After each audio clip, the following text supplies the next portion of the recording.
Fim de jogo em Seattle! Ah, moleque, esse aqui tá dando tempo de gravar. É o primeiro vídeo que dá pra gravar em sequência. Acho que só o do México que eu consegui fazer isso, hein? Deixa eu até puxar minha cadeira pra trás aqui, rapaziada. Porque hoje eu tô com um pouco mais de espaço, fiz uma gambiarra melhor pra posicionar o celular.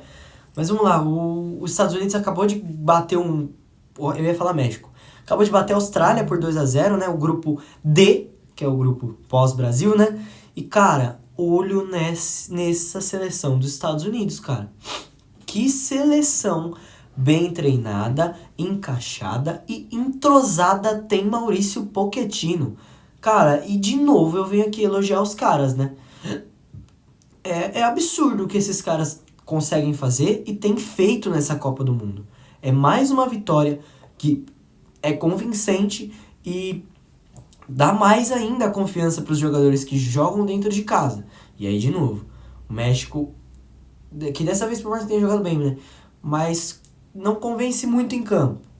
E convence na torcida. Por outro lado, os Estados Unidos convence muito em campo e deixa a desejar demais na torcida. Mas vamos fazer uma análise tática do que os Estados Unidos estudou e como entrou para enfrentar essa Austrália que tinha um potencial, né? Venceu a Turquia por 2-0, naquele jogo foi 1 da manhã e foi o único que eu pude assistir. Vamos ver o que preparou o Maurício Pochettino, só pra gente entender o quão bem, taticamente, essa seleção dos Estados Unidos é. Vem.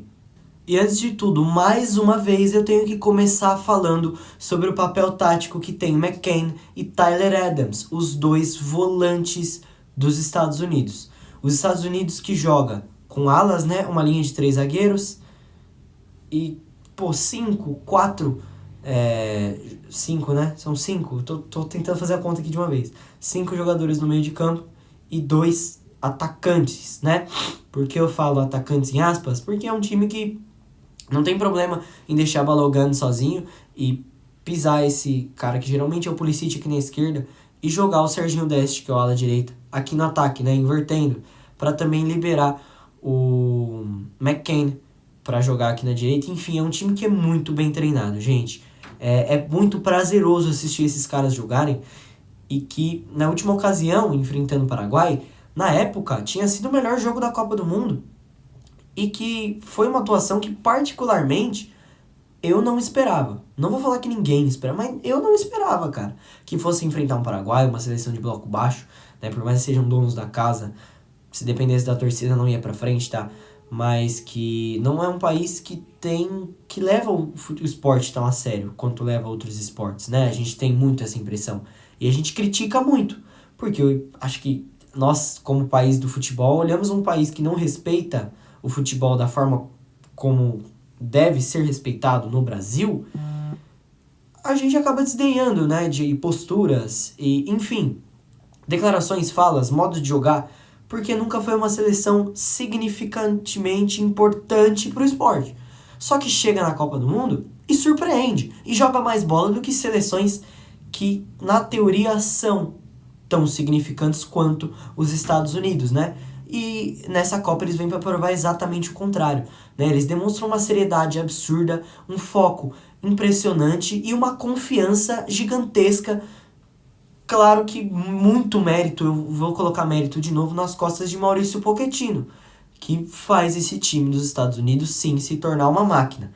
Esse time da Austrália, a gente viu a capacidade de retranca que esses caras têm, enfrentaram uma seleção que joga de uma forma muito parecida com os Estados Unidos, que é a Turquia, que por mais que com alguns desfalques, é um time que preza pela posse de bola e povoa o meio campo para poder subir com mais volume de jogo. Então é um time ofensivo, que gosta de ter a bola, que gosta de tabelar, que tem jogadores rápidos para gerar esse tipo de espaço e que fariam de tudo para se movimentar naquela zaga, para puxar a marcação e abrir espaços para jogar. E a Austrália fez muito bem contra a Turquia e anulou os caras. Só que, de novo, faltou um pouquinho, isso aqui, para a Turquia ganhar o jogo, né? Primeiro que teve o fator eficiência da Austrália, que hoje sofreu com a falta de eficiência. No caso, eu vou falar em termos que fez uma partida normal, porque o que fizeram contra a Turquia foi anormal. Mas dessa vez é um time que, de novo, se permitiu se trancar, porque era um time parecido com o da Turquia, uma estratégia que deu certo, algo que Se eles saíssem com empate era um puta resultado, só que hoje os Estados Unidos, acredito que estudou da melhor forma esse time australiano e soube fazer eles correrem atrás da bola, soube cansar os caras e subiu com um volume de jogo muito melhor do que a Turquia subiu no jogo passado, o que gera dúvidas para a partida de mais tarde contra o Paraguai, exatamente pela péssima partida das duas seleções. No papel, a Turquia é muito superior. E com um futebol parecido com os Estados Unidos, é natural que eles batam no Paraguai. Só que se o Paraguai se organizar defensivamente, eles podem sim anular mais uma vez esse time turco. Enfim, no vídeo da Turquia, eu comentei sobre a falta do seu volante de criação estar em boa fase, que na ocasião era o Arda Güler, e hoje foi McKennie e Tyler Adams, de novo, ditando o ritmo do jogo. Eles escolhiam o ritmo, o lado e ditavam a partida. Como se diz, você vai se defender. Se prepara para se defender, Austrália, porque a gente vai subir com volume de jogo. E cara, é muito imprevisível o que essa seleção faz. Mais uma partidaça do Dest pela direita, Pulisic indo dentro em todas na esquerda, Balogun como referência, também fazendo com que esses pontas se liberem e gerando inúmeros espaços. E a jogada do primeiro gol é exatamente mostrando que a minha análise foi correta no jogo contra a Turquia. Eles fizeram o que a Turquia não fez. Conseguiram abrir espaço no meio, jogada dos volantes, e ponta esquerda, né, o Balogun de costas gerou espaço, profundidade, e na hora do... Rapaziada, foi mal, um corno me ligou aqui. Eu tava falando do gol, né? Então vamos lá.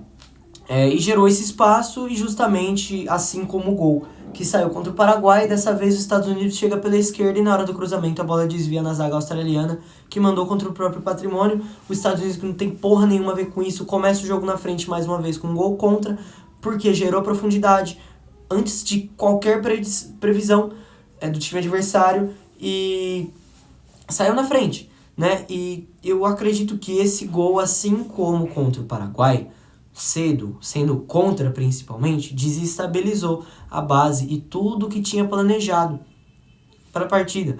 E claro, não desestabilizou a ponto dos Estados Unidos engolir a Austrália, como engoliu o Paraguai. Acho que por conta de soberba e confiança que o Paraguai chegou no jogo. Mas eu quero dizer, desestabilizou totalmente o time australiano, porque é um time de retranca absurda, que entrou em campo para se retrancar, fechar e sair de lá com pelo menos o empate. E quando com 6 minutos você está atrás do placar, você se vê contra a parede e correndo contra o tempo. E aí você é obrigado a sair jogando, a forçar a sua transição, coisa que você não estava preparado, e se mistura com um meio-campo absurdamente preenchido, de pressão alta dos Estados Unidos. Brasil! Então era um meio-campo de 5 jogadores, que subia, pressionava o tempo inteiro, e a Austrália não conseguia jogar, porque não se preparou para isso, né? E também faltam jogadores dessa qualidade. A Austrália volta pro jogo no segundo tempo, querendo se impor, querendo chegar, só que no segundo tempo já estava 2-0, né? Com jogadas exatamente desse tipo. Então é um time que chegou com uma ideologia de jogo que se desestabilizou assim que ele começou, né? E aí foi sim capaz da parte da Austrália de correr atrás do prejuízo e mais uma partidaça tática dos Estados Unidos. E, gente, olho neles, né? Coloca muito disso na conta de Maurício Pochettino. É absurdo o que esses caras estão fazendo na Copa do Mundo, e a gente tem que sim ficar de olho, porque se manter esse futebol, essa organização e continuar crescendo na competição como um elenco, a confiança pode sim fazer com que os Estados Unidos seja a zebra da Copa e vá muito longe. O que você achou do jogo? Deixa aqui nos comentários. Eu vou ficar por aqui. Um forte abracinho, família.